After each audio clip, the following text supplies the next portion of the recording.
રાહુલ ગાંધીની યાત્રાના ગુજરાત પ્રવેશ પહેલા જ કોંગ્રેસને મોટો ફટકો પડ્યો છે। તો હાલ આ મહત્વના સમાચાર સામે આવ્યા છે, જેમાં કોંગ્રેસની વિદ્યાર્થી પાંખના હોદ્દેદારો અને કાર્યકરોના રાજીનામા જોવા મળ્યા છે। રાજીનામા બાદ આગામી દિવસોમાં ભાજપમાં જોડાશે તેવી પણ શક્યતા સેવાઈ રહી છે। 100 થી વધુ હોદ્દેદારોએ રાજીનામા આપ્યા છે। રાજ્યમાં 1000 થી વધુ કાર્યકર્તાઓએ રાજીનામા આપ્યા છે। આજે સાંજે થશે કોંગ્રેસ કમિટીની બેઠક, જેમાં બેઠકમાં આગળની રણનીતિ નક્કી કરવામાં આવશે। રાહુલ ગાંધીના સ્વપ્ન સમાન એનએસયુઆઈમાં ગાબડું પડશે। કોંગ્રેસને વિદ્યાર્થી પાંખના હોદ્દેદારો અને કાર્યકરોના રાજીનામા જોવા મળી રહ્યા છે। રાજીનામા બાદ આગામી દિવસમાં તેઓ ભાજપમાં જોડાશે તેવી પણ શક્યતા સેવાઈ રહી છે। તો 100 થી વધુ હોદ્દેદારોએ રાજીનામા આપી દીધા છે। રાજ્યમાં 1000 થી વધુ કાર્યકર્તાઓએ રાજીનામા આપ્યા છે। આજે સાંજે કોંગ્રેસ કમિટીની બેઠક યોજાશે, જેમાં બેઠકમાં આગળની રણનીતિ પર ચર્ચા વિચારણા કરવામાં આવશે। રાહુલ ગાંધીના સ્વપ્ન સમાન એનએસયુઆઈમાં ગાબડું પડ્યું છે।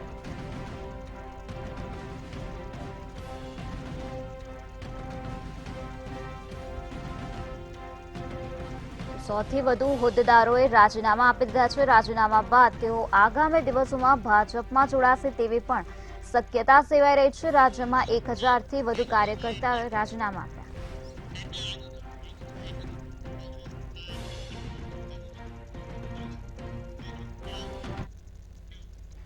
તો કોંગ્રેસથી હાલ મહત્વના સમાચાર સામે આવ્યા છે। હાલ મહત્વપૂર્ણ વિગતો સામે આવી છે, જ્યાં રાહુલ ગાંધીની યાત્રાના ગુજરાત પ્રવેશ પહેલા કોંગ્રેસને મોટો ફટકો પડ્યો છે। કોંગ્રેસની વિદ્યાર્થી પાંખના હોદ્દેદારો અને કાર્યકરોએ રાજીનામા આપ્યા છે। રાજીનામા બાદ આગામી દિવસોમાં તેઓ ભાજપમાં જોડાઈ શકે છે।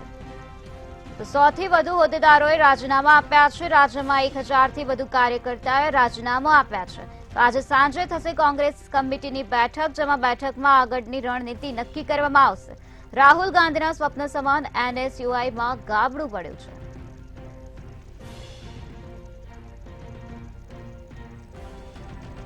આજે સાંજે કોંગ્રેસ કમિટીની બેઠક યોજાવાની છે, જેમાં બેઠકમાં આગળની રણનીતિ નક્કી કરવામાં આવશે।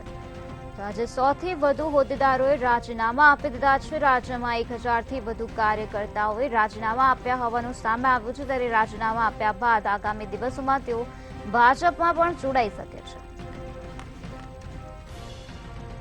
કોંગ્રેસની વિદ્યાર્થી પાંખના હોદ્દેદારો અને કાર્યકરોએ આ પ્રકારે રાજીનામા આપી દીધા છે। રાજીનામા બાદ હવે તેઓ ભાજપમાં જોડાશે અને કેસરીઓ ધારણ કરશે તેવી પણ સંપૂર્ણ શક્યતા સેવાઈ રહી છે। 100 થી વધુ હોદ્દેદારોએ આ પ્રકારે એકસામથી રાજીનામા આપ્યા છે।